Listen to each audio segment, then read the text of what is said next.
بسم الله الرحمن الرحيم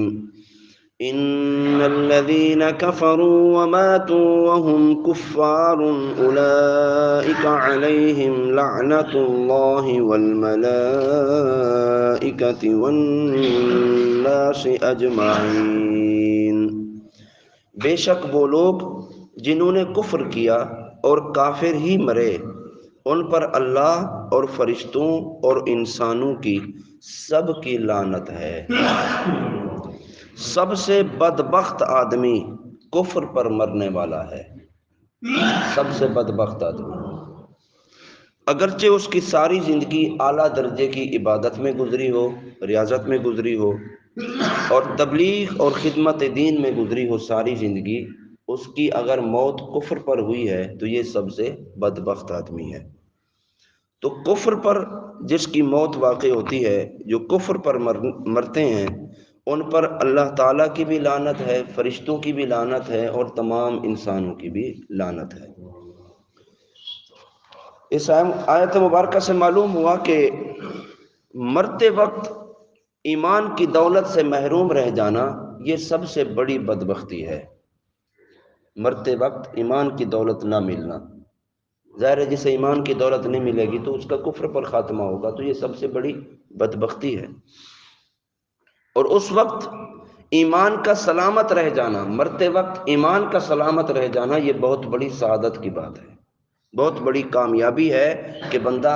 ایمان سلامت لے کر دنیا سے رخصت ہوا۔ لہذا ہر مسلمان کو چاہیے، اگرچہ وہ جس حیثیت کا بھی ہو، یعنی جتنا ہی نیک ہو، پارسا ہو، عبادت گزار ہو، پرہیزگار کیوں نہ ہو، اپنے برے خاتمے سے خوف زدہ رہنا چاہیے، کیونکہ شیطان کسی وقت بھی حملہ آور ہو سکتا ہے، اور شیطان مرتے دم تک نہیں چھوڑتا جب تک انسان کا خاتمہ برا نہ کرا لے۔ ہمارے بزرگان دین، ہمارے اسلاف کا یہی طرز عمل رہا کہ وہ سب سے زیادہ برے خاتمے کے بارے میں خوف زدہ رہا کرتے تھے، برے خاتمے سے ڈرتے تھے۔ حضرت سفیان ثوری رحمۃ اللہ تعالی علیہ، آپ کے وصال کا وقت آیا تو آپ نے رونا شروع کر دیا۔ ان سے کہا گیا کہ آپ اللہ سے امید رکھیں، اللہ تعالیٰ بڑا مہربان ہے، اللہ تعالیٰ گناہوں سے درگزر فرمانے والا ہے۔ تو آپ نے ارشاد فرمایا، کیا تم کیا سمجھتے ہو کہ کیا میں اپنے گناہوں کی وجہ سے آنسو بہا رہا ہوں؟ فرمایا نہیں، اگر میں جانتا کہ اللہ کی وحدانیت پر قائم رہتے ہوئے میں مروں گا تو مجھ پر پہاڑ کے برابر بھی گناہ ڈالے جائیں، مجھے کوئی فکر نہیں ہے۔ میں رو اس لیے رہا ہوں کہ کہیں آخر وقت میرا خاتمہ برا نہ ہو جائے، خاتمہ سلامتی والا ہو جائے، پھر گناہوں کا پہاڑ ہی کیوں نہ ہو، کوئی فکر نہیں ہے۔ خاتمہ اگر برا ہو گیا تو ساری زندگی کے اعمال کسی کام کے نہیں ہوتے۔ حضرت امام احمد بن حنبل رحمۃ اللہ تعالی علیہ، آپ کے انتقال کا وقت آیا تو آپ کے صاحبزادے نے طبیعت پوچھی کہ کیسی طبیعت ہے، تو آپ نے فرمایا ابھی جواب دینے کا وقت نہیں ہے، بس تم دعا کرو اللہ تعالیٰ میرا خاتمہ ایمان پر کر دے۔ خاتمہ میرا ایمان پر ہو گیا تو یہ میری طبیعت بھی ٹھیک ہوگی اور میرے لیے کامیابی بھی ہوگی، کیونکہ ابلیس لعین، آپ نے فرمایا ابلیس لعین اپنے سر پہ خاک ڈال رہا ہے اور مجھے کہہ رہا ہے کہ تیرا دنیا سے ایمان سلامت لے جانا میرے لیے ملال کا باعث ہوگا۔ یعنی شیطان میرے اتنا پیچھے لگا ہوا ہے کہ تم اتنے بڑے عالم دین اور اتنے بڑے محقق اور محدث تھے، تم اگر ایمان سلامت لے گئے تو پھر میری ناکامی ہے۔ میں شیطان باپ بیٹے میں جہاد کی شرکت میں بحث ہوتی، اور میں اس سے کہہ رہا ہوں کہ ابھی نہیں، جب تک کہ میں جہاد میں جاؤں گا، اور بیٹا کہتا میں جہاد میں جاؤں گا، میں تجھ سے اور اس معاملے میں بعض اوقات قرآن اندازیاں ہوا کرتی تھی، تو یہ وہ لوگ تھے اور باپ کہتا بیٹے کو کہ بیٹا تم گھر پہ رہو، ساری اور بیٹا باپ کو کہتا کہ نہیں تم گھر پہ رہو اور میں جہاد کے لیے جاؤں گا۔ حتیٰ کہ جو معذور صحابہ کرام ہوتے تھے جو جہاد کے لیے نہیں جا سکتے تھے، وہ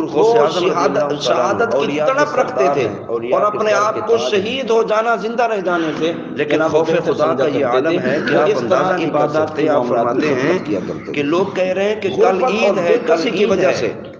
جو صحابہ خوشیاں منا رہے ہیں نہیں جا سکتے تھے، لیکن فرمایا میں جس دن اس دنیا سے اپنا ایمان سلامت لے گا تو میرے لیے عید کا دن بھی وہی ہوگا اور خوشی کا دن میں سفر کرتے ہیں۔ ایک صحابی رسول یہاں تو عمارات بنانے میں ایک دوسرے سے سبقت لی جاتی ہے۔ آج کا ہمارا معاشرہ نظریہ یہ ہے کہ جب میں ایمان سلامت لے کے جاؤں گا تو میرا عید کا دن وہ پلاٹ ہے تو دوسرا کوشش کرتا ہے میرے 2 ہونے چاہیے۔ ایک نے بلڈنگ اگر 2 منزلہ بنائی ہے تو دوسرا کوشش کرتا ہے میری خاتمے سے جناب وہ 3-4 منزلہ بلڈنگ ہونی چاہیے۔ لیکن دیکھیں صحابہ کرام کس طرح معاملات میں سبقت لیا کرتے تھے کہ ایک صحابی تو یہاں آیت آدھی رات عبادت پر لعنت کی گئی تو دوسرے صحابی کا یہ مسئلہ یاد رکھیں،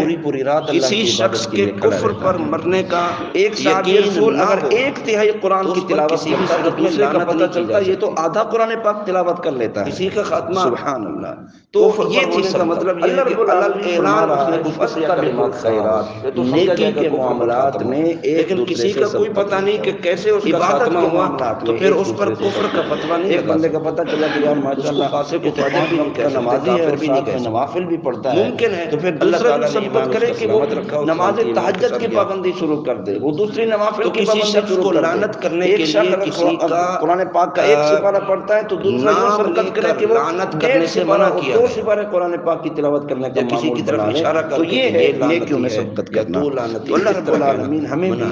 نیکیوں میں ایک دوسرے سے اجمالی طور پر توفیق وصف کے اعتبار سے لعنت کی جا سکتی ہے، جس طرح حدیث میں فرمایا اینما سودخوروں پر اللہ کی لعنت، تم جہاں کہیں بھی ہو، جھوٹوں پر اللہ کی لعنت، یعنی اے مسلمانوں چوروں پر اللہ کی لعنت، شرابیوں پر اے اہل کتاب، تم جہاں کہیں بھی ہو قیامت کے دن اللہ لیکن کسی کا نام لے کر لعنت کرنے سے منع کیا گیا۔ میدان محشر میں سب کے سب اکٹھے ہوں گے، تمام لوگوں کی لعنت۔ مومن تو کافروں پر لعنت کریں گے ہی، قیامت کے دن کافر بھی کافروں پر لعنت کر رہے ہوں گے، نافرمانوں کو اللہ تعالیٰ سزا دے گا اور اپنے عذاب میں کردار کرے گا۔ بے شک اللہ تعالیٰ ہر شے پر قدرت رکھنے والا ہے، تو وہ مخلوق کو مرنے کے بعد دوبارہ زندہ کرنے کی قدرت بھی رکھتا ہے اور اطاعت گزاروں کو ثواب دینے اور سزا سے عذاب ہلکا نہ کیا جائے گا کی قدرت بھی رکھتا ہے۔ اور اللہ رب العالمین کی شان یہ ہے کہ کفار کا کبھی عذاب سے چھٹکارا انہیں نہ ملے گا۔ اللہ تعالیٰ تخلیق کرنے پر قادر ہے، اسی طرح سزا اور عذاب دینے پر بھی قادر ہے، اور اسی طرح توبہ کی مہلت دی جائے گی، نیک اعمال کی مہلت بھی نہیں ملے گی، توبہ کی مہلت بھی نہیں ملے گی۔ کافر کا عمل اسے خوش نفع نہیں دے گا۔ البتہ علماء نے فرمایا اور احادیث مبارکہ سے سمجھ آتا ہے جس عمل کا تعلق نبی کریم صلی اللہ علیہ وسلم کی ذات گرامی سے ہو اس عمل سے کافر کو بھی حبیب صلی اللہ علیہ وسلم تم جہاں سے آؤ اور انسان سے مسجد حرام کی طرف کرو کو کوئی فائدہ نہیں ملے، اور بے شک یہ کسی عمل کا تعلق حق ہے نبی کریم صلی اللہ علیہ وسلم کی ذات اقدس کے ساتھ غافل نہیں ہے، تو اس عمل سے یعنی اے حبیب صلی اللہ علیہ وسلم آپ کو کسی بھی شہر سے سفر کے لیے نکلیں، بخاری شریف نماز میں اپنا منہ مسجد حرام کی طرف ہی کرنا ہے، جس طرح حالت اقامت میں یعنی شہر مکہ میں رہ کر تم اپنا رخ اپنا منہ کعبۃ اللہ کی طرف کرتے ہو، اگرچہ تم دور کہیں نکل جاؤ سفر کے لیے نکل جاؤ، عذاب میں سفر میں بھی تم جہاں کہیں برکت سے کمی آئی ہے، کس طرف ہونی چاہیے؟ حدیث مبارکہ کی طرف ہی ہونی چاہیے، کیونکہ اس نے حضور صلی اللہ علیہ وسلم کی خدمت کی تھی اور بے شک اس لیے اس کے عذاب میں کعبہ کو قبلہ بنایا جانا یہ ضرور آپ کے رب کی طرف سے حق ہے کی خوشی میں حکمت کے عین موافق ہے۔ اس نے اپنی لونڈی کو اللہ تعالیٰ کو آزاد کیا تھا سے غافل نہیں ہے، اس لیے وہ تمہیں اس عمل کی خدمت کرزا دے گا، اور اس نے آزاد کر دیا تھا قبلے کی طرف۔ تو کثیر احادیث مبارکہ میں یہ واقعہ موجود ہے کہ قبلے کی سمت سے اس انگلی سے جیسے اس نے اشارہ کیا تھا اس انگلی سے ہر ہفتے میں اسی رات کو ابو لہب سے جتنے لوگ بھی دور دراز رہتے ہیں سمت قبلہ اور شہد کی نہریں جاری ہوتی ہیں، وہ انگلی چوس چوس کے سکون پاتا ہے، چاہے ہم سفر میں کسی نے خواب میں دیکھا تو کہا بڑا عذاب ہے کس طرف کرنا ہے، لیکن جس رات میں نے جس انگلی سے اپنے بھتیجے کی خوشی کے لیے میں نے اپنی لونڈی کو آزاد کیا تھا اس رات مجھے راحت و سکون ملتا ہے اور مجھے سیراب کر دیا جاتا ہے۔ تو کافر کسی مسلمان کے ساتھ کوئی بھلائی کرتا ہے اسے کوئی فائدہ نہیں ہوگا، لیکن کافر اگر اس نے کوئی عمل نبی کریم صلی اللہ علیہ وسلم کی ذات اقدس کے ساتھ کیا اور حضور کے لیے خاص کیا ہے تو اللہ تعالیٰ حضور کی برکت سے کافر کو بھی فائدہ پہنچاتا ہے اور نفع دے رہا ہے، یعنی کافر بھی حضور صلی اللہ علیہ وسلم کی وجہ سے رحمت میں ہے اور برکت میں ہے۔ وَإِلَٰهُكُمْ إِلَٰهٌ وَاحِدٌ لا الہ الا هو الرحمن الرحیم، اور تمہارا معبود ایک معبود ہے، اس کے سوا کوئی معبود نہیں، بڑی رحمت والا مہربان ہے۔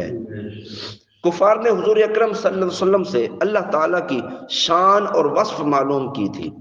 کہ اللہ کی کیا شان ہے، اللہ کا کیا وصف ہے، تو یہ آیت مبارکہ نازل ہوئی، فرمایا تمہارا معبود ایک ہی معبود ہے اور وہ اللہ ہی ہے۔ سبحان اللہ، نہ اس رب کی کوئی جزا ہے، نہ اس کا کوئی مثل ہے، معبود رب ہونے میں اس کا کوئی شریک نہیں، وہ اپنی ذات میں، صفات میں، افعال میں یکتا ہے، مخلوق کو اسی ایک رب نے بنایا ہے، مخلوق بنانے میں بھی اس کا کوئی شریک نہیں، وہ اپنی ذات میں اکیلا ہے۔ حضرت اسماء بنت یزید رضی اللہ تعالیٰ عنہ آپ سے روایت ہے، نبی کریم صلی اللہ علیہ وسلم نے ارشاد فرمایا اللہ تعالیٰ کا اسم اعظم ان دو آیات میں ہے، ایک اس آیت میں وَإِلَٰهُكُمْ إِلَٰهٌ وَاحِدٌ لا الہ الا هو الرحمن الرحیم، اور دوسری آیت سورہ آل عمران کی ابتدائی آیات الف لام میم اللہ لا الہ الا هو الحی القیوم، ان دو آیات میں اللہ تعالیٰ کا اسم اعظم ہے۔ اسم اعظم کی بڑی برکات ہیں، کبھی موقع ملا تو اس پر بھی ہم انشاءاللہ بات کریں گے۔ تو آج کے درس میں ہم نے خصوصی طور پر برے خاتمے کا معاملہ سنا۔ اللہ رب العالمین ہم سب کو برے خاتمے سے محفوظ فرمائے، ہمارا خاتمہ ایمان پر کرے، ایمان کی اللہ تعالیٰ موت عطا فرمائے، یہ دعا کرنی چاہیے۔ اللہ عمل کی توفیق دے، وما علینا الا البلاغ۔